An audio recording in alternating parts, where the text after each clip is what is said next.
Hi friends, ಇವತ್ತೊಂದು ಅವಲಕ್ಕಿ ಮತ್ತು ಹಸಿ ಕೊಬ್ಬರಿ ಹಾಕಿ ಒಂದು ಮೃದುವಾದ ದೋಸೆ ತೋರಿಸ್ತಾ ಇದ್ದೀನಿ. ಅದಕ್ಕೆ ಬೇಕಾಗೋದು 2 ಲೋಟ ಅಕ್ಕಿ, 1 ಲೋಟ ಮೀಡಿಯಂ ಅವಲಕ್ಕಿ. ಎರಡು ಮೊದಲು ಕ್ಲೀನ್ ಆಗಿ ತೊಳ್ಕೊಂಡು 5-6 ಗಂಟೆ ನೆನೆ ಇಡಬೇಕು. ಈಗ ಅಕ್ಕಿ ಮತ್ತೆ ಅವಲಕ್ಕಿನ ಎರಡು ಕ್ಲೀನ್ ಆಗಿ 2 ಸರಿ ತೊಳ್ಕೊಂಡು ನೆನೆ ಇಟ್ಟಿವಿ. 5 ಗಂಟೆ ಇದು ನೆನೆ ಇಡಬೇಕು. ಆಮೇಲೆ ಅದಕ್ಕೆ ಹಸಿ ಕೊಬ್ಬರಿ ಹಾಕಿ ರುಬ್ಬೋದು.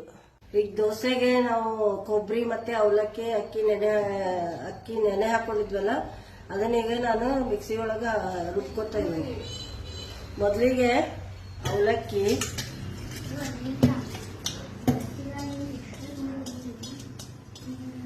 ಕೊಬ್ಬರಿ ಈ ತರ ಸಾಫ್ಟ್ ಆಗಿ ಬಬಲ್ಸ್ ಬರೋ ಹಂಗೆ ರುಬ್ಕೋಬೇಕು. ಈಗ ಅಕ್ಕಿ ಹಾಕೋತೀನಿ. ಬಬಲ್ಸ್ ಬರೋ ಸಾಫ್ಟ್ ಆಗಿ ಅಕ್ಕಿನೂ ರುಬ್ಕೋಬೇಕು. ಎರಡು ಎಲ್ಲ ಮಿಕ್ಸ್ ಮಾಡಿ, ಈಗ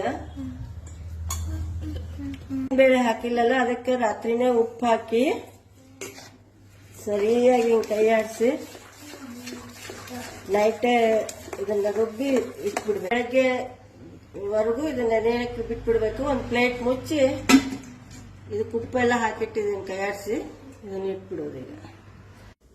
ಈಗ ನೋಡ್ರಿ, ನಿನ್ನೆ ರಾತ್ರಿ ರುಬ್ಬಿಟ್ಟಿದ್ದೆ, ಈಗ ಹುದುಗ್ ಬಂದಿದೆ. ದೋಸೆ ಮಾಡ್ತೀನಿ. ಉಪ್ಪು ನಿನ್ನೆ ರಾತ್ರಿನೇ ಹಾಕಿಟ್ಟಿದ್ದೆ, ಈಗ ದೋಸೆ ಮಾಡಿ ತೋರಿಸ್ತೀನಿ. ಹಂಚ್ ಕಾದಿದೆ, ದೋಸೆಗೆ ಹಾಕ್ತೀನಿ. ಇದು ತುಂಬಾ ಸ್ಪ್ರೆಡ್ ಮಾಡಬಾರ್ದು, ಸ್ವಲ್ಪ ಮಾಡುತ್ತೆ, ದಪ್ಪನೇ ಇರ್ಬೇಕಿದು. ಈ ತರ ಗುಳ್ಳೆ ಬರ್ಬೇಕು ನೋಡ್ರಿ, ಈ ತರ ಬಬಲ್ಸ್ ಬರ್ಬೇಕು. ಸ್ವಲ್ಪ ಆಯಿಲ್ ಹಾಕಿ ಒಂದು ಲಿಡ್ ಮುಚ್ಚಿಡ್ಬೇಕು.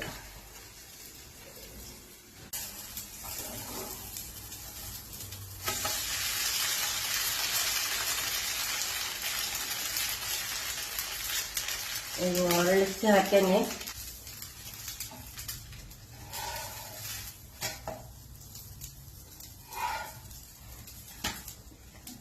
ಇದಾಗಿದೆ, ಎಷ್ಟು ಮೃದುವಾಗಿದೆ ನೋಡ್ರಿ ದೋಸೆ. ಇನ್ನೊಂದು ಹಾಕಿ ತೋರಿಸ್ತೀನಿ. ಸ್ವಲ್ಪ ದಪ್ಪನೇ ಇರ್ಬೇಕಿದೆ, ತುಂಬಾ ತೆಳು ಮಾಡಬಾರ್ದು. ಈ ತರ ಬಬಲ್ಸ್ ಬರ್ಬೇಕು. ಸ್ವಲ್ಪ ಎಣ್ಣೆ ಹಾಕಿ ನೋಡ್ರಿ ಎಷ್ಟು ಚೆನ್ನಾಗಿ ಬಬಲ್ಸ್ ಬಂದಿದೆ. ಇದೀಗ ಲಿಡ್ ಮುಚ್ಚಿಡ್ತೀನಿ. ಆಗಿದೆ.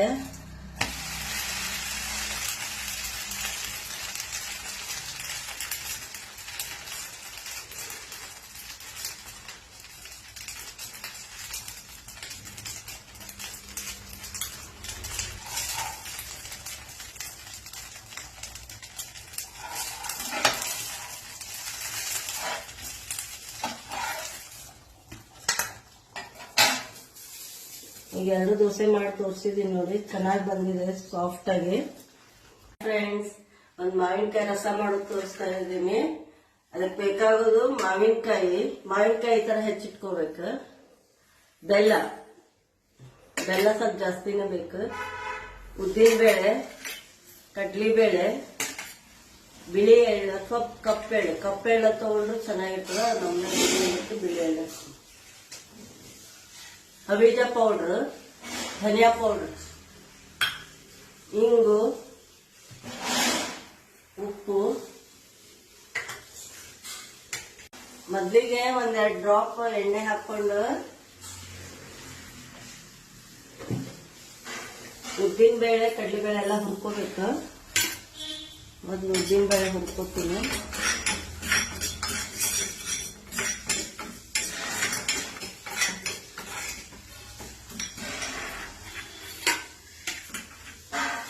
ಆಮೇಲೆ ಕಡಲೆಬೇಳೆ,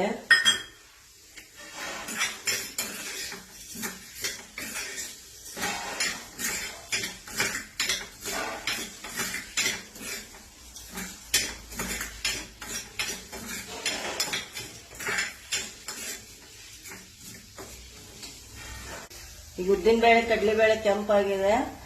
ಬಿಳಿ ಎಳ್ಳು ಹಾಕೋತಾ ಇದ್ದೀನಿ. ಎಳ್ಳು ಸ್ವಲ್ಪ ಫ್ರೈ ಮಾಡಿ, ಆಮೇಲೆ ಧನಿಯಾ ಇದ್ರೆ ಧನಿಯಾ ಹಾಕೋಬೇಕು. ನಮ್ಮ ಮನೇಲಿ ಧನಿಯಾ ಪೌಡರ್ ಇತ್ತು, ಅದು ಹಸಿ ವಾಸನೆ ಹೋಗ್ಲಿಕ್ಕೆ ಧನಿಯಾ ಪೌಡರ್ ಹಾಕೊಂಡಿದ್ದೇನೆ.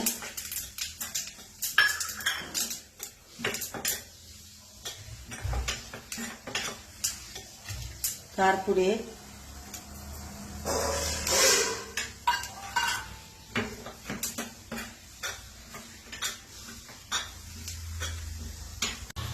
ಇಂಗು ಹಾಕಿದ್ದೀನಿ. ಕರ್ದ ಇದರಲ್ಲಿ ಎಣ್ಣೆಯಲ್ಲಿ ಸ್ವಲ್ಪ ಫ್ರೈ ಮಾಡಿದ್ರೆ ಟೇಸ್ಟ್ ಆಗ್ತದೆ. ಈಗ ಇದಕ್ಕೆ ಉದ್ದಿನ ಬೇಳೆ, ಕಡ್ಲಿಬೇಳೆ, ಬಿಳಿ ಎಳ್ಳು ಅಥವಾ ಕಪ್ಪು ಎಳ್ಳು, ಮತ್ತೆ ಧನಿಯಾ ಪೌಡ್ರು. ಧನಿಯಾ ಇದ್ದವ್ರು ಫುಲ್ ಧನಿಯಾನೇ ಹಾಕೋಬಹುದು. ನಾ ಪೌಡರ್ ಹಾಕೊಂಡೀನಿ. ಖಾರ ಪುಡಿ ಎಲ್ಲಾನು ಸೇರಿ ಚೆನ್ನಾಗಿ ಹುರ್ಕೊಂಡು ಇದು ಆರಿದ್ಮೇಲೆ ಪೌಡರ್ ಮಾಡ್ಕೊಳ್ಳೋದು. ಒಗ್ಗರಣೆ ಮಾಡ್ಕೋಬೇಕು. ಸ್ವಲ್ಪ ಎಣ್ಣೆ ಹಾಕೊಂಡು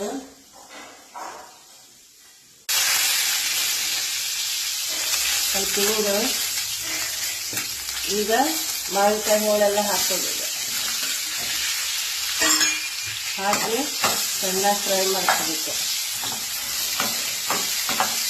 ಒಂದು 2-3 ನಿಮಿಷ ಫ್ರೈ ಮಾಡ್ಕೋಬೇಕು. ಈಗ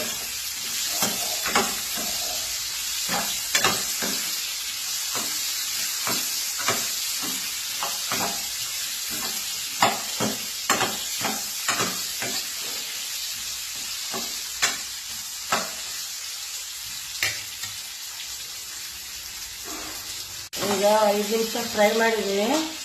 ಇದಕ್ಕೆ ರುಚಿಗೆ ತಕ್ಕಷ್ಟು ಉಪ್ಪು, ಬೆಲ್ಲ. ಬೆಲ್ಲ ಜಾಸ್ತಿನೇ ಹಾಕ್ಬೇಕಿರುತ್ತೆ. ಸ್ವೀಟ್ ಆಗಿದ್ರೆ ಚೆನ್ನಾಗಿರ್ತದೆ. ಸ್ವೀಟು ಹುಳಿ ಎಲ್ಲ ಇದ್ರೆ ಚೆನ್ನಾಗಿರ್ತದೆ. ಆಮೇಲೆ ನೀರು ಹಾಕಿ ಮಿಕ್ಸ್ ಇಟ್ಕೋಬೇಕು.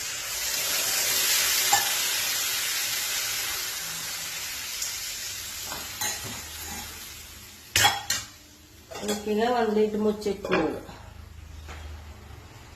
ಈಗ ಬೇಯೋವರೆಗೂ ಇಡೋದು. ಅವಾಗ ಕಡಲೆಬೇಳೆ, ಉದ್ದಿನಬೇಳೆ, ಎಳ್ಳು, ಹವಿ ಪೌಡರ್ ಎಲ್ಲ ಹಾಕಿ ಹುರ್ಕೊಂಡಿದ್ದಲ್ಲ ಎಣ್ಣೆಯಲ್ಲೇ ಫ್ರೈ ಮಾಡಿ ಅದು ಪೌಡರ್ ಮಾಡ್ಕೊಂಡಿದ್ದೀನಿ. ಅದನ್ನ ಇವಾಗ ಮಾವಿನಕಾಯಿ ಗೊಜ್ಜಿಗೆ ಹಾಕ್ತೀನಿ.